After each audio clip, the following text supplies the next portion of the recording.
I've been living for 7 years in the fifth most visited country in the world.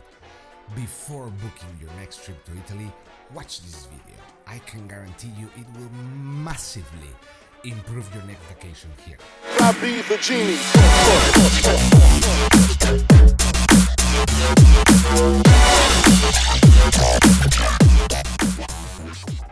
I want to explain 3 fundamental aspects you need to consider before coming to Italy on your next vacation. Picking the right time, logistics, and food. Also, I have a special bonus for you, so make sure to stay until the end so you won't miss it. Let's go. Let me be clear since the beginning. August should not be an option, okay? On August 15th, Italians celebrate what they call Ferragosto. This is the time where Italians go on holidays. So if you don't want to arrive to a country in which many interesting places are closed, make sure everything in your power to find a different time for your trip, okay? Spring and autumn are great choices for your next trip to Italy. Why? 3 simple reasons. First, you won't have to deal with the millions of tourists pressing during the summertime. 2, you will avoid the extreme temperatures. 3, you will save some money in the process. Once you pick the best time for your trip to Italy, let's talk about logistics. One of the most important things I'm going to share with you in this video is always have cash. I know it's better to pay everything with your card. It's easier, it's more secure. Maybe someday Italy will be a country in which you can have an entire vacation without withdrawing money from the automated teller machines or ATMs. But we are not there yet. So trust me, have some cash on you at all times. For traveling around, you can use the public transportation or you can rent a car. Let's assume you go with the option number 1, the public transportation. Let's start with taxis. Do not expect to wave your hand in the street to grab a taxi. Most of the times it won't work. It's better if you call a company. Wherever you are staying, a hotel, a bed and breakfast, or a hostel, the employees could always provide a number of the local radio taxi in order to book this type of transportation. What about buses? Remember, the smaller the town, the less frequent this kind of transport is. Google Maps does a pretty decent job presenting you the bus schedules directly in the app. The safe bet would be going directly to the nearest bus stop and check the schedule by yourself. Most of the times you will be able to pay for the bus ticket once you are inside, but be ready to have the exact amount of money for it. You can also get your tickets in advance, buying them in the tobacco shops. For traveling inside Italy, the most common option are trains. Listen to me carefully. If you are booking a trip in which you need to take 2 or more trains, make sure to have at least 10 minutes to make the connection between those rides.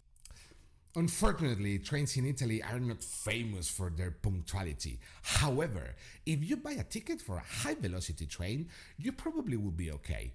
In 7 years that I've been here, I've never had a single problem with them. The high-velocity trains in Italy are called Frecciarossa, Frecciargento, and Frecciabianca. The regional trains are a cheaper option. You could still make long distance trips on them. Just beware of the amount of time for the whole journey. For example, if I wanted to go to Florence, taking a high velocity train would take me around an hour and a half. If I choose regional trains for the same trip, yes, it would be cheaper, but it could take up to 4 hours. If you decide to buy your ticket directly at the train station, you probably are going to use one of these machines. They're easy to use. You can even change the language of the interface for making your purchase. When you decide which train ticket to buy, make sure to write down or just remember the train number you see on the screen. Most of the times, the number will not be printed in the paper ticket. Okay, and without that number, you will not be able to understand which binary your train is departing. To avoid a 200 euros fine, make sure you validate your tickets. There are machines inside the station to do so. This also applies for the bus tickets. Please have this in mind next time you're visiting this beautiful country. A smart way to avoid this problem of the ticket validation would be buying your tickets directly in the app. Trenitalia and Italo are your best options. Both work on iPhone and Android. Links will be in the description below. Now that you know... Carajo.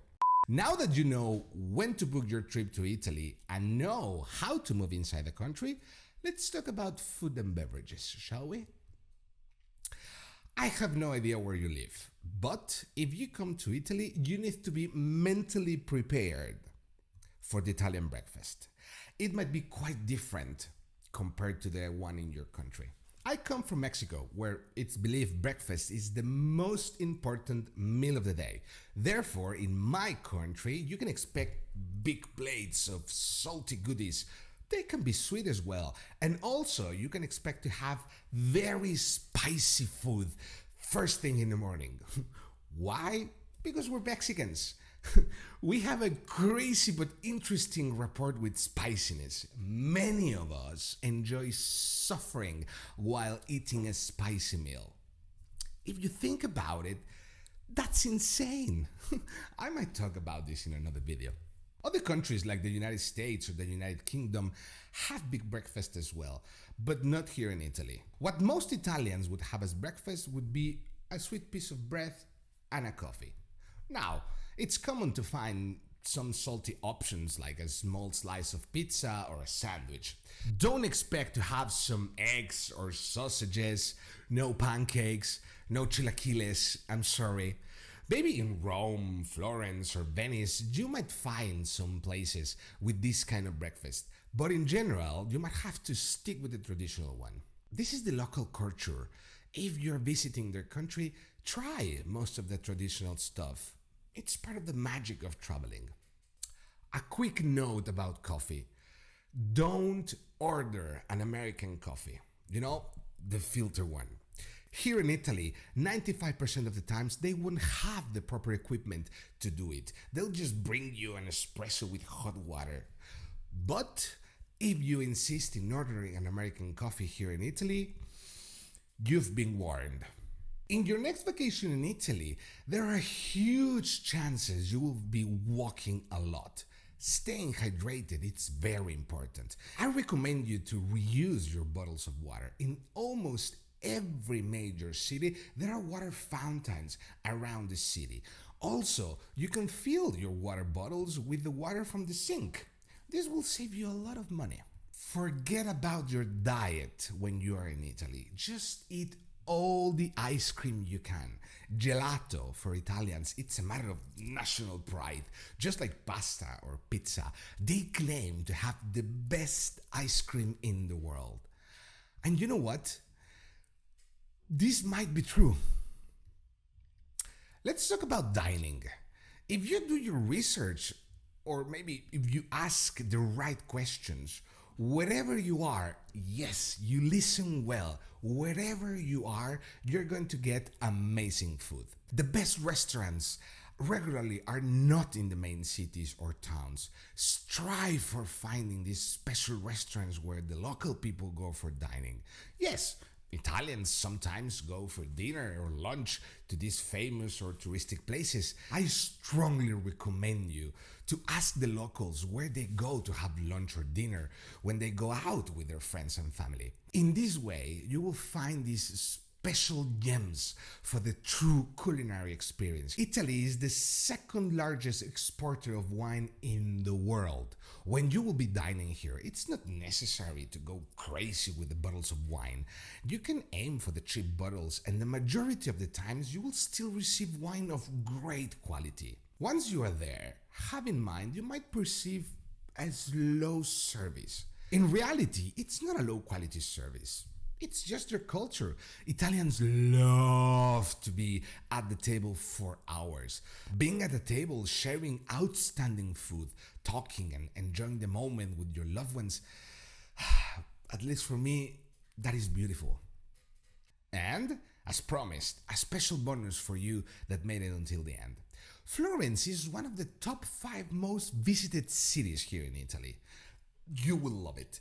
But once you are in this region called Tuscany, Prepare a decent budget to try probably the best meat you will ever eat in your life. I'm talking about the Fiorentina. Oh, just look at this. Oh my god. I'm salivating just of remembering the time I ate it. So, if you are in Florence, ask the employees at your hotel or ask the people that serve your coffee in the morning where they go with their friends and family to eat a good Fiorentina. Trust me, you won't regret it. If you watch this and you think I missed some important information, please write it down in the comments. I'm sure it will take you no more than 2 minutes. The whole point of this video is to help other people have a better experience next time they're in Italy. Share your experience below. I want to know what you did to have a better vacation here in Italy. Oh, another thing. What would you like me to explain about Italy? Let me know in the comments. Don't forget to subscribe. Hit the button below. I have so many things to say about Italy. I don't want you to miss anything. I'll see you in the next one. Ciao.